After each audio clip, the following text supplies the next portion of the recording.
얼굴 배울 때야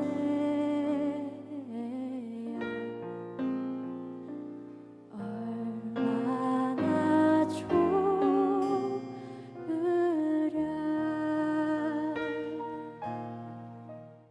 오늘은 주님이 주시는 승리라는 제목을 가지고 말씀을 나누려고 합니다. 고린도전서 15장 57절의 말씀은 이렇게 기록하고 있습니다. 우리 다 같이 읽어보겠습니다. 우리 주 예수 그리스도로 말미암아 우리에게 승리를 주시는 하나님께 감사하노니. 아멘. 예수 그리스도로 말미암아 우리에게 뭘 주셨다고요? 승리를 주셨다라고 합니다. 그리고 그 성경이 예수님을 통해서 우리에게 승리가 있으니 승리만 주신 게 아니라 승리를 했으면 뭐가 있겠죠? 기쁨도 있겠죠.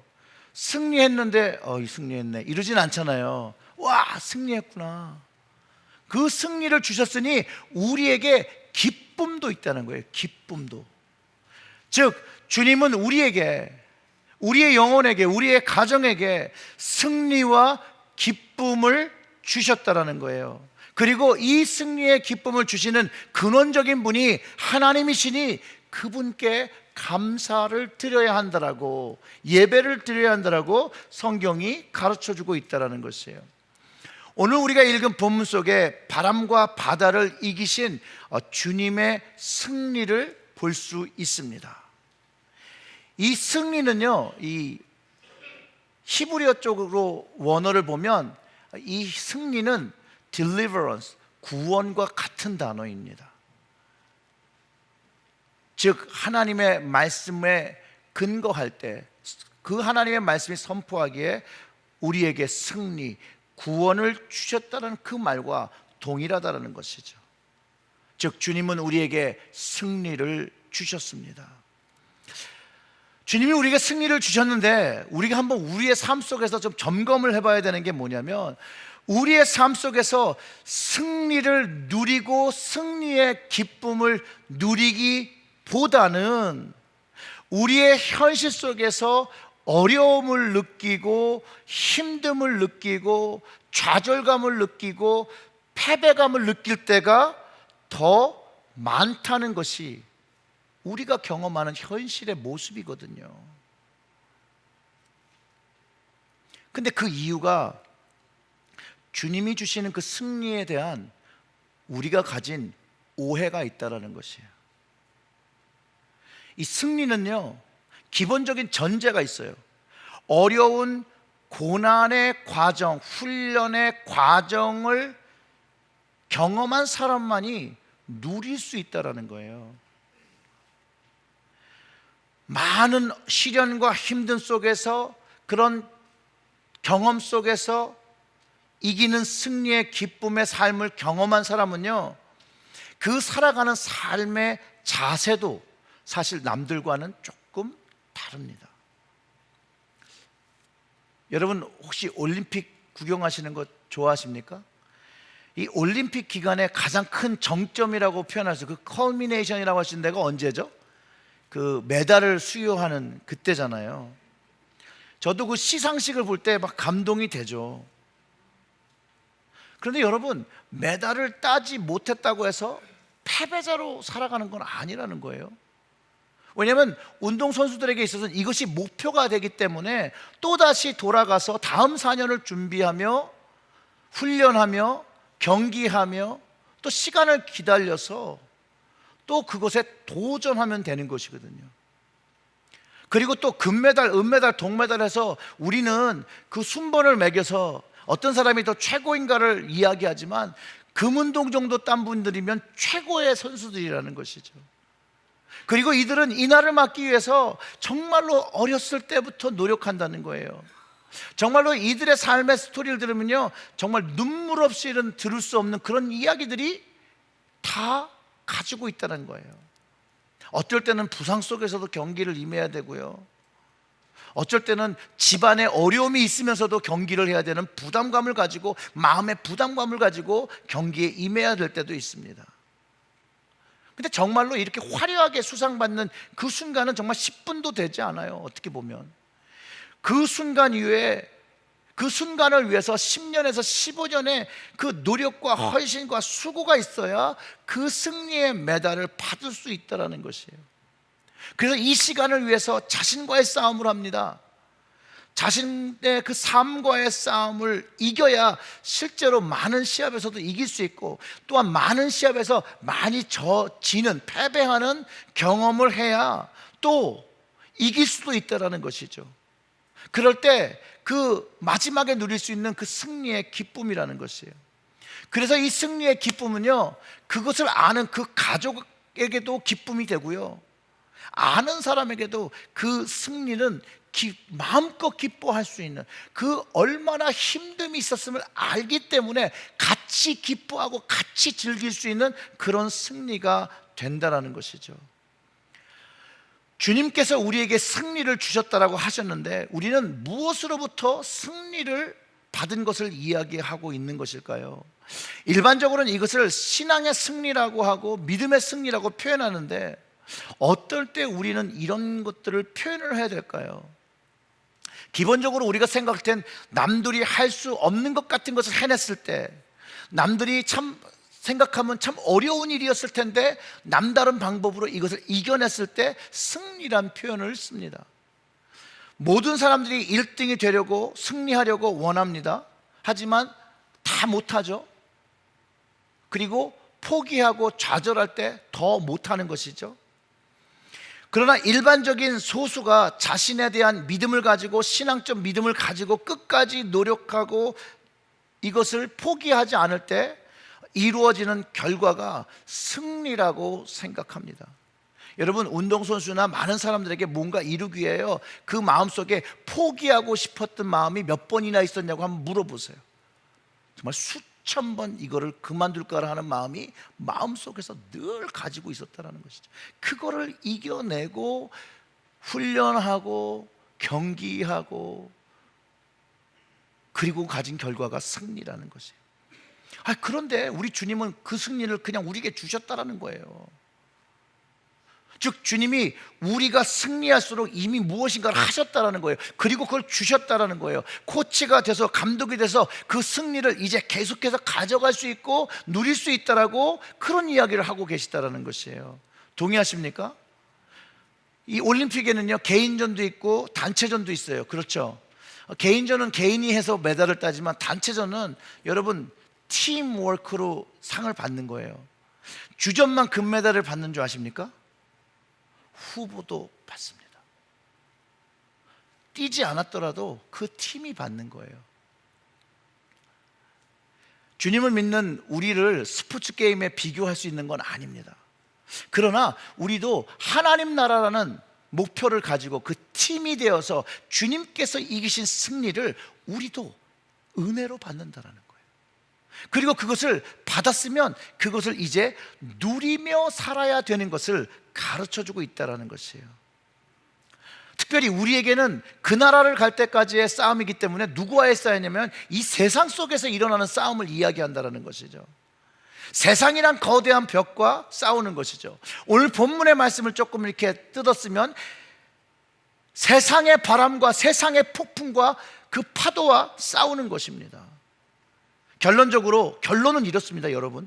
예수 그리스도로 말미암아 우리에게 승리를 주셨다라는 거예요. 이겨 주셨다라는 거예요. 요한일서 5장 4절의 말씀이 우리에게 이렇게 가르쳐 줍니다. 우리 다 같이 읽어보겠습니다. 무릇 하나님께로부터 난 자마다 세상을 이기느니라. 세상을 이기는 승리는 이것이니 우리의 믿음이라 합니다. 뭐라고요? 믿음이 승리를 누리는 것이에요. 주님은 주셨고, 주신 승리를 누리기 위해서 뭐가 있어야 돼요? 믿음이 있어야 돼요. 믿음으로 승리를 누리는 것이에요. 사랑하는 성도 여러분, 여러분들에게 주님이 승리 주셨음을 믿으십니까? 그러면 이제 그 승리하신 것을 가지고 누리시기를 주님의 이름으로 축원합니다. 우리가 함께 부른 찬송 있잖아요. 처음에 내 평생에 가는 길. 이게 호레이어 스파포드라는 분의 찬송시예요. D.L. 무디의 친구이기도 해요. 그가 이 찬송에서 그의 삶 속에서 주님 안에 있는 주가 주신 그 승리에 대해서 노래한 것이라고 저는 확신합니다. 그가 사업가였는데요, 그렇게 성공한 사역가도 아니에요. 승승장구했던 사람도 아니에요. 그는요 1871년에 처음 아들을 먼저 잃어버립니다. 아들이 사망해요. 그리고 그의 모든 재산이 시카고에 큰 불이 나거든요. 그 불에 그 재산이 다 타버립니다. 그러면서 그가 신앙을 가지고 그때 신앙이 성장했는지 알 수는 없으나 2년 뒤에 무디가 영국에서 집회를 한다고 하자 자기 친구이자 그러니 거기에 참석하려고 합니다. 그래서 그때 베케이션을 내서 가족들을 다 데리고 갈 계획을 세웁니다. 그런데 약간의 사업적인 문제가 있어서 이것을 마무리하고 가야 되기 때문에 먼저 가족을 보내게 됩니다. 그리고 자신은 며칠 뒤에 떠날 것을 약속합니다. 그래서 아내와 자신의 4명의 딸을 먼저 보내게 되는데, 영국으로 가던 그 배가 충돌 사고가 있어서 그 4명의 딸이 그 바다에서 다 죽음을 당합니다. 아내만 살아서 영국에 도착한 후에 그가 남편에게 이렇게 전보를 보냈습니다. Saved alone. 나만 살았습니다. 그가 이제 그 소식을 듣고 영국으로 출발해서 갈 때 선장이 그를 부릅니다. 그러면서 이곳이 지금 우리가 통과하는 그 지역이 바로 그 침몰했던 빌드 아브루호가 침몰한 곳이라고 알려줍니다.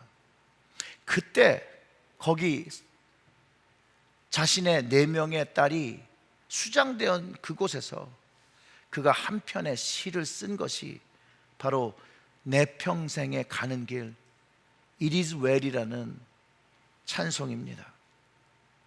이 찬송의 배경은요, 사랑하는 자녀를 한꺼번에 4명의 딸을 잃어버린 아버지의 고통 속에서 믿음의 승리를 발견할 수 있습니다.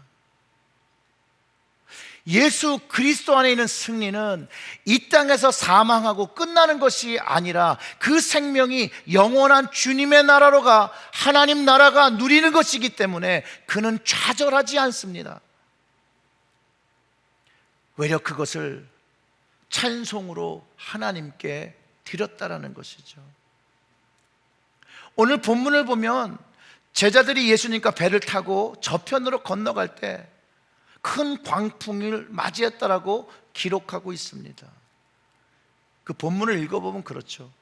그날 저물 때에 제자들에게 이르시되 우리가 저편으로 건너가자 하시니 그들이 무리를 떠나 예수를 배에 계신 그대로 모시고 가매 다른 배들도 함께 하더니 큰 광풍이 일어나며 물결이 배에 부딪혀 들어와 배에 가득하게 되었더라.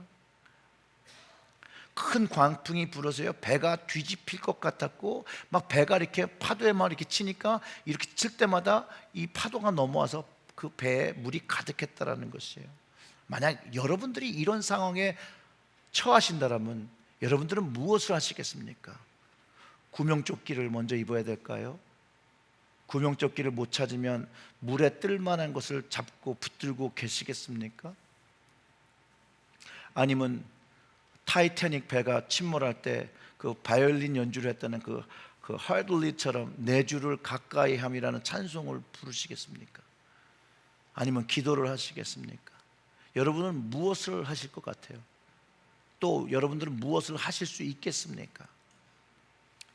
사실 우리의 인생은 바다 위에 뜬 배와 같다라고 저는 생각합니다. 왜냐하면 우리의 인생이 정말 바다와 같이 예측 불허한 장소에 자리 잡고 있는 것 같아요. 그래서 예측 불허한 폭풍과 풍랑이 찾아오는 것을 경험하게 된다는 것이에요. 아무리 인생이 잔잔하더라도 어느 순간에 갑자기 풍랑이 치기도 하고 폭풍이 내리기도 한다는 것이에요. 바다의 바람은요 육지보다 더 세요. 바다에 바람이 불 때 그냥 바람만 부는 것이 아니라 그 파도가 그냥 넘실거린다는 거예요.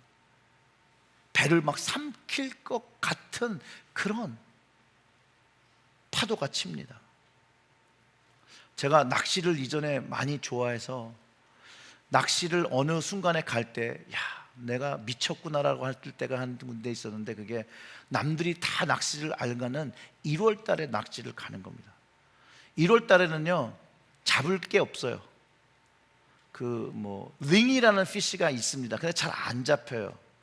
근데 그 겨울배를 타면 파도가 엄청나게 쳐요. 정말로 한 이 정도는 흔들려요. 그런데 거기에다가 낚싯대를 들이고 즐거워하는 제 모습을 보면서 제가 드디어 미쳤구나. 근데 상황이 완전히 달라요. 요즘 배는요 그래도 스테이블라이저라는 게 있어요. 그래서 파도가 쳐도 그래도 중심을 잡게 해주는 것들이 있는데, 제자들이 탔던 그런 배는 그런 게 없었다는 거죠. 얼마나 무서웠겠을 거예요. 완전히 그 대처 능력을 상실했어요. 왜 대처 능력을 상실했냐면요, 제자들 중에는요 어부들이 있었어요. 뱃사람들은 날씨에 민감합니다. 그런 날씨가 올 거라고 생각했으면요 배를 타고 가는데 오늘 가면 안 돼요 라고 얘기했을 거예요. 그 정도로 unexpected한 풍랑이 일었다라는 것이죠. 사실 그런 제자들의 모습처럼 우리의 인생 속에 폭풍이 이렇게 찾아오고 덮치면요 우리도요 막 삶이 막 흔들리기 때문에 정신 차릴 수가 없다라는 것이죠. 준비하고 다가와 내가 기다릴게 그러고 오는 게 아니잖아요. 어려움이, 힘듦이. 그런 인생의 파도가 우리를 덮치면요 우리는 우리의 삶의 방향을 잃어버리고 아무것도 생각하지 못할 때가 있다라는 것이에요. 아주 난감해지는 상황이 된다라는 거예요. 여러분들은 혹시 이런 내 인생 속에 나의 삶을 막 어지럽게 하는 이런 인생의 폭풍이나 이런 인생의 파도를 경험해 보신 적이 있습니까? 우리 감리교의 그 창시자인 요한 웨슬리 목사님, 지난주가 280년 요한 웨슬리 회심주일이 280년 주기가 되는 거였는데요, 제가 연회를 다녀와서 연회 이야기를 좀 하느라고 지난주에는 이 이야기를 잘 못했습니다. 근데 이 웨슬리 목사님이요 Man of Bible, 말씀의 사람이라고 그 닉네임을 가지고 있어요.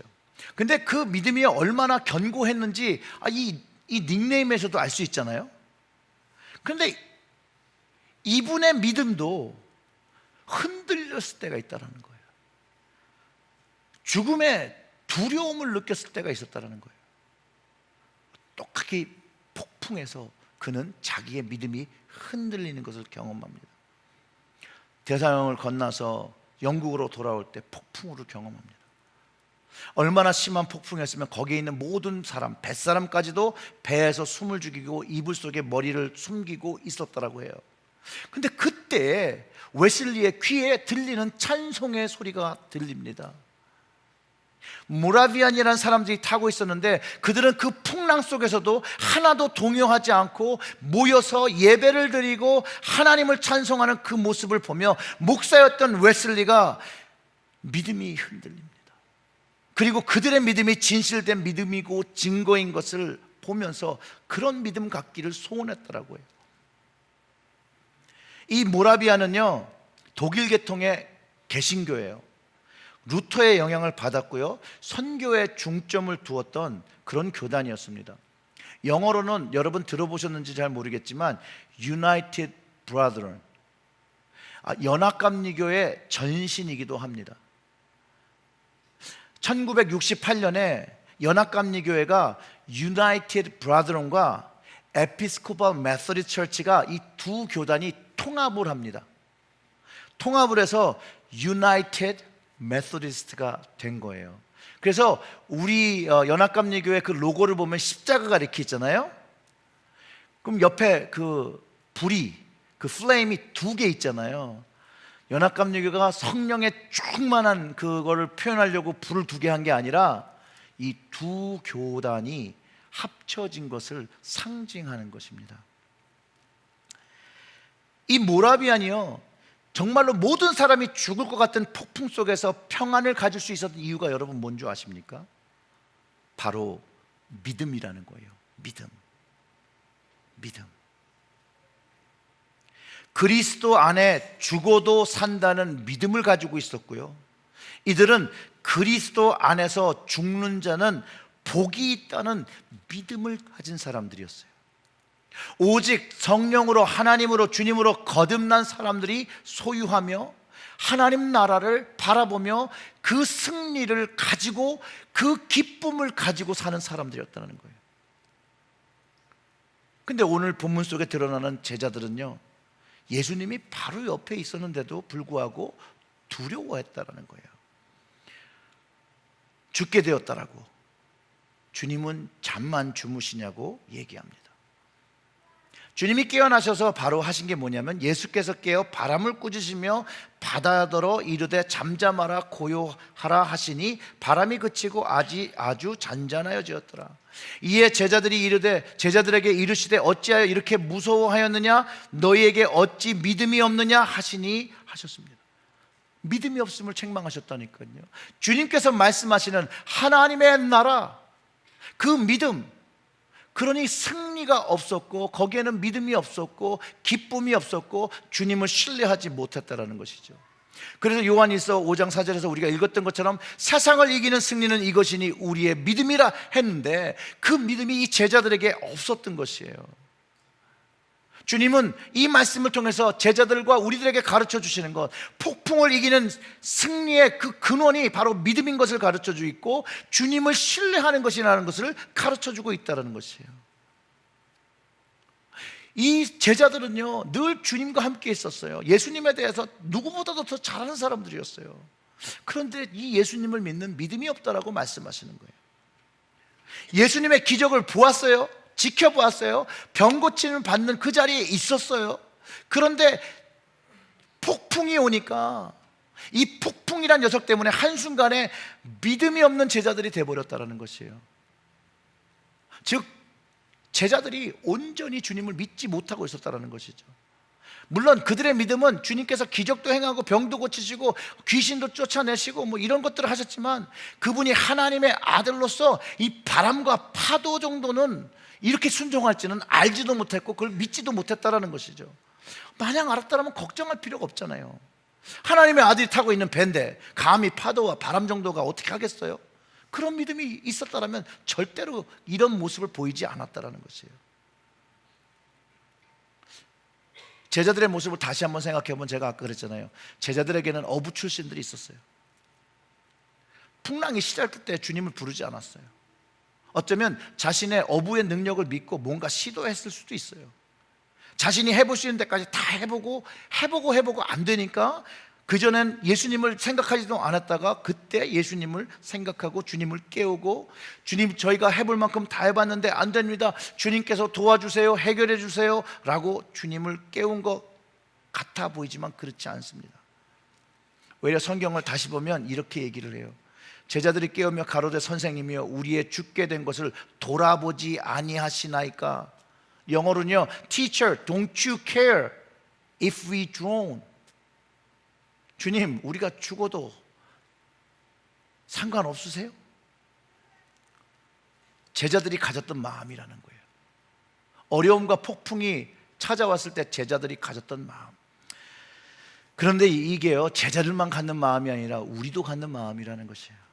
우리의 신앙의 삶 속에서 일어나는 일들이라는 거예요.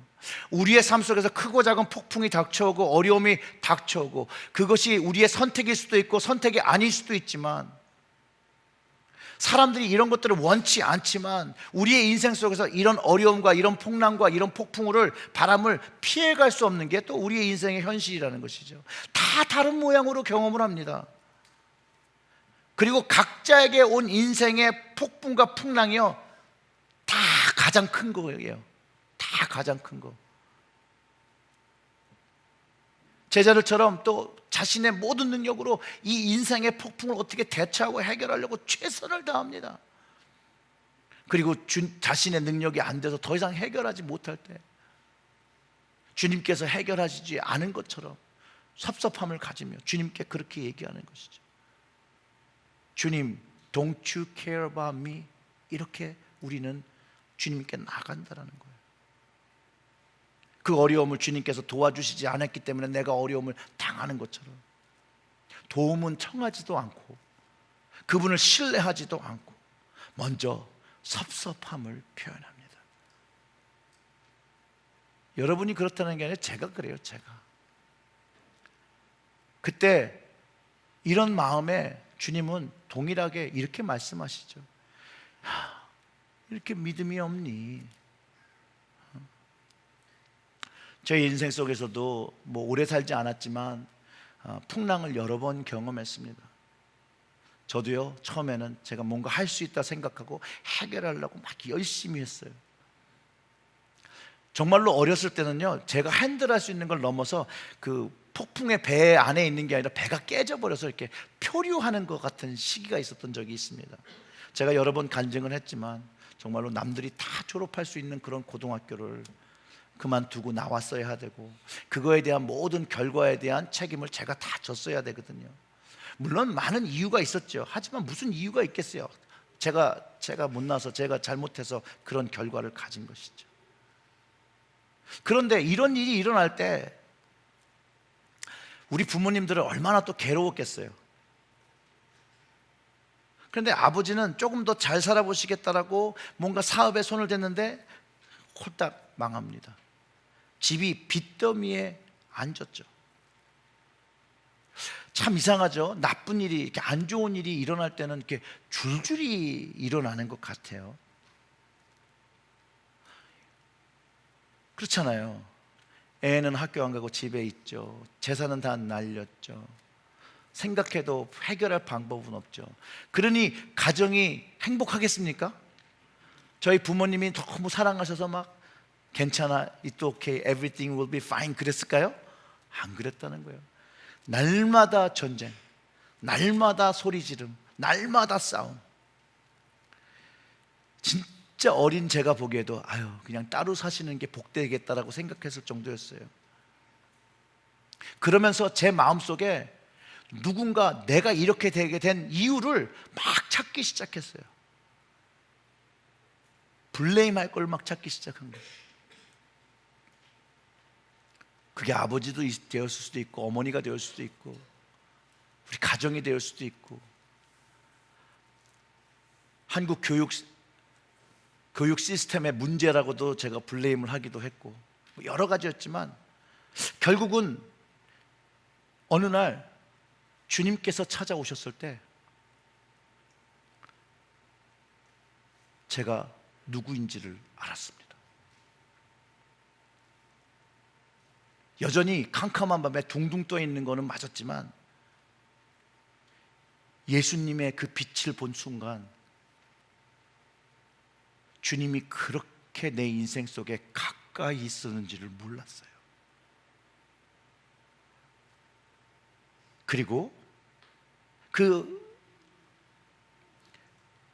주님을 만나기 전에도 교회 시간을 보내고 거기서 평안을 얻고 여러 가지를 했던 저지만 주님을 잘 모르고 그분의 능력이 얼마나 놀라워서 내가 처한 그 상황 속에서 나를 이렇게 구해줄 거라는 그런 믿음이 그때는 없었던 것 같아요. 주님을 정말로 만나기 전까지. 그 주님을 만나는 그날, 주님이 거기 계신 걸 안 날, 주님이 나를 불러주신 그날 제 캄캄한 그 삶의 환경을 비춰주시고요, 주님께로 나올 수 있는 힘을 주셨어요. 정말로 실제로 표현하면 정말 주님께로 제가 헤엄을 쳐서 주님이 있는 곳으로 끊임없이 나가서 주님께 나아갔습니다. 바로 그 모습이 제 인생에 주님께 저를 드린 날이기도 하고요, 믿음이 소생되어진 날이기도 하고요, 가슴이 뜨거워졌던 날이기도 합니다. 그리고 그 가슴이 너무 뜨거워서 그냥 이 땅에 사는 것보다 그냥 하나님 나라 가서 사는 게 가장 좋겠다라고 주님께 고백했던 날이기도 합니다. 그래도 계속 살았어야 돼요. 주님을 만났어도요, 여전히 풍랑은 찾아왔고요, 주님으로 인해서 그것을 이길 수 있는 놀라운 비밀을 발견했습니다. 이 웨슬리 목사님이요, 풍랑을 만나고 그 흔들린 믿음을 자기가 알고서 영국에 돌아왔는데요. 그 올더스게이트라는 거리에 있는 그 교회, 거기도 이제 모라비안 사람들이 모여 있는 거기였어요. 거기서 루터의 서문을 읽고 있을 때 그가 가슴이 막 뜨거워지는 체험을 합니다. 그러면서 그리스도만이 구원인 것을 깨닫고 그것을 확신하며 주님께서 자신의 모든 죄와 사망의 법에서 자기를 구원했던 걸 확실히 경험하게 됩니다. 그는 그 이전에도 목사였고요, 신실한 그리스도인이었고요, 정말로 잘 준비된 신앙인이었는데 그가 그 가까이 계신 주님을 온전히 신뢰하지 못했기 때문에 그의 삶 속에 폭풍이, 진짜 폭풍 속에서 죽어야 된다는 그런 환경이 됐을 때 주님을 온전히 신뢰하지 못했던 그것이 흔들렸다는 것이죠. 그게 바로 1738년 5월 24일에 바뀌어집니다. 거듭남을 체험합니다. 그는 이전과 완전히 다른 삶을 살기 시작합니다. 사도 바울이 주님을 만나고 완전히 바뀌어진 것처럼 바뀌어져 버립니다. 성령의 불을 가진 전도자의 삶을 살기를 시작합니다. 거듭남을 했다고요? 인생의 풍랑이 찾아오지 않는 거 아닙니다. 웨슬리는요, 그런 거듭남을 경험하고도 계속해서 어려움이 찾아왔어요. 실례로 그는 영국 국교에서 출교당합니다. 이유가 뭐냐면요, 복음을 전하다 보니까 사람이 있는 곳에만 모이면 가서 복음을 전하는데 영국 국교에서는 목사가 교회 바깥에서 설교하는 것을 금하고 있었기 때문에 그래요. 그들이 이 웨슬리가 가난한 자를 찾아서 그 브리스톨 공장에 찾아가 설교하고 할 때 이 더 이상 교회를 주지 않겠다라고 파면시키니까 그가 그 다음에 한 말이 바로 그거예요. The world is my parish. 세계가 나의 교구다라고 표현한 거예요.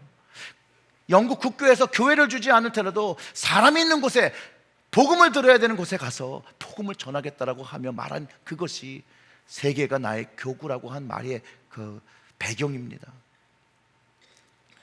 그러나 여러분, 폭풍이 주님을 만난 다음부터는 달라집니다. 주님이 함께 계시기 때문에 걱정하지 않아도 됩니다. 왜냐하면 시간이 지나고 보면 주님께서 그것을 도와서 그것을 이겼다라는 것을 나중에 알기 때문입니다. 제가 미국에 와서 25년 정도 살았습니다. 어려움과 힘듦이 있었습니다. 여러분들도 이민 오셔서 여기서 사시면서 어려움과 힘듦이 다 있으셨을 거라고 저는 생각해요. 20년이 되던 해에 주님의 은혜를 깊이 경험했을 때가 있었습니다. 그때 웨슬리 신학교에서 조금 공부를 더 해보려고 갔는데 주님께서 깨닫게 하시는 은혜가 있어서 그때 저도 마음이 좀 회심했습니다. 왜냐하면 그곳이 어떤 곳이었냐면요, 미국에 처음 와서 첫 주에 거기에 게스트하우스에서 미국에 첫 주를 보냈어요. 사실 제가 미국 공항을 처음 들어오면서 내가 이 땅에서 어떻게 살아야 되는지 정말 모르겠더라고요. 처음부터 그 공항 때부터 내가 정말 영어를 못해도 이렇게 못했었구나 라는 걸 실감하고 들어왔기 때문에 정말로 그 웨슬리 신학교의 게스트하우스에 있으면서 그 채플에 나가서 기도하지 않을 수가 없었어요. 근데 20년이 지나고 나니까 그 기도 제목이 뭔지 기억도 안 나더라고요. 그런데 그날 개강 예배를 드리는 그날 거기서 그 채플에서 기도를 드리는데 그 20년 순간 미국에서 이 땅에서 살아온 그 순간순간들이 다 기억나게 해주시는 거예요. 그리고 그 어렵다고 생각했던 그 모든 순간 속에 주님이 계셨고 주님이 그걸 이끄셔서 그것을 해결해 주셨다는 것을 알 수 있게 해 주셨다는 거예요.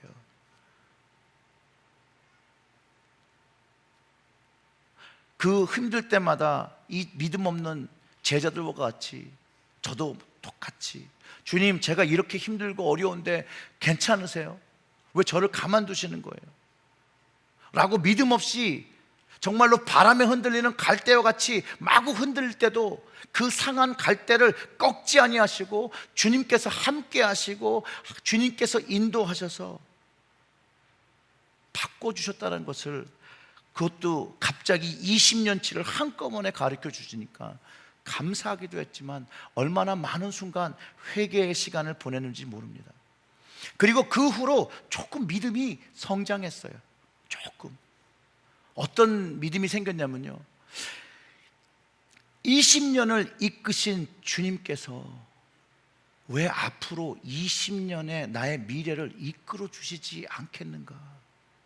그거에 대한 믿음과 확신이 생겼습니다. 여러분, 동일하신 주님께서 저뿐만 아니라 여러분의 삶 속에서 함께 하시고 함께 동행하고 계시다는 거예요. 여러분이 주님과 함께 하신 그 순간만큼 그것이 20년이 됐건 30년이 됐건 40년이 됐다면 왜 나머지 인생에 주님께서 함께 하시고 주님께서 도와주시지 않겠냐는 것이에요. 주님이 오시는 그날, 그 하나님의 나라가 오는 그날까지 왜 주님이 우리와 함께 하지 않으시겠냐는 거예요. 당연히 하시죠. 그 주님을 믿고 그 주님을 신뢰하고 그분의 능력을 온전히 믿으며 그 자리를 지킬 때 우리는 하나님의 역사를 경험해야 된다는 것을 깨닫게 됐다는 거죠. 그리고 그걸 경험하게 된다는 것이죠. 이전에는요, 그렇게 한 경험을 알았지만 이제는 일어나지도 않았지만 그거를 안다는 거예요. 왜냐하면 주님은요, 나의 인생의 문제를 해결하시는 그 열쇠예요. 다 같이 한번 읽어볼까요? 주님은 나의 인생 문제를 해결하시는 열쇠입니다. 아멘. 주님을 신뢰하시면 주님께서 그를 다 이끌어 주신다는 거예요. 그 주님의 인도하심을 바라봐야 되는 거예요. 주님의 능력은요, 바람과 바다도 순종하는 능력이에요. 우리를 죄와 사망에서 구원하신, 우리를 사랑하시는, 우리를 위해 죽어주신 우리의 왕이시라는 거예요. 그 예수님만이 우리 인생의 해법이라는 것이에요.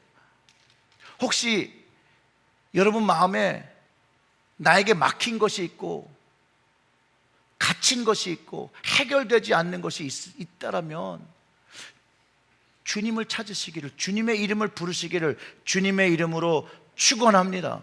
예수님만이 길이요 진리요 생명입니다. 하나님께서 우리에게는요, 예수의 이름과 다른 길을 주어 주신 적이 한 번도 없어요. 그리고 주님은 우리와 함께 하신다는 것이에요. 믿음을 가진 이후부터는 우리와 함께 하신다는 거예요. 우리의 모습이 주님 모습 앞에 그렇게 온전치 못할지라도 주님은 함께 하신다는 거예요. 우리가 어려울 때도 주님은 함께 하시고, 우리가 힘들어할 때도 함께 하시고, 기뻐할 때도 함께 하시고, 눈물을 흘릴 때도 함께 하시고, 속상할 때도 함께 하시고, 억장이 무너질 때도 함께 하시고, 우리가 섭섭해서 삐져 있을 때도 주님은 함께 하신다는 것이에요. 그 주님이 함께 하심을 여러분 기억하시고 믿으시기를 주님의 이름으로 축원합니다. 여러분, 주님을 그 마스터 키에 비교해서 제가 설명드렸었는데요, 주님만이 우리 삶에 갇히고 묶인 것들을 다 열어주신다는 걸 여러분 꼭 기억하셔야 돼요. 주님을 신뢰하는 그 믿음을 가질 때 인생에 무엇이 묶였던, 무엇이 잠겼던, 무엇에 억눌려 있건 막혀있던 해결되지 않는 그 모든 것이 주님으로 인해서 해결된다는 걸 여러분 꼭 경험하시기를 주님의 이름으로 축원합니다. 그분만을 신뢰할 때 하나님으로 난 자가 되는 것이에요. 그리고 세상을 이기는 승리를, 그 면류관을 가지는 믿음을 가지고 살아가게 됩니다. 이 믿음, 은혜로 얻은 이 믿음을 가지고 주님 주시는 승리를 통해서 하나님을 기쁘시게 하시기를 주님의 이름으로 축원합니다.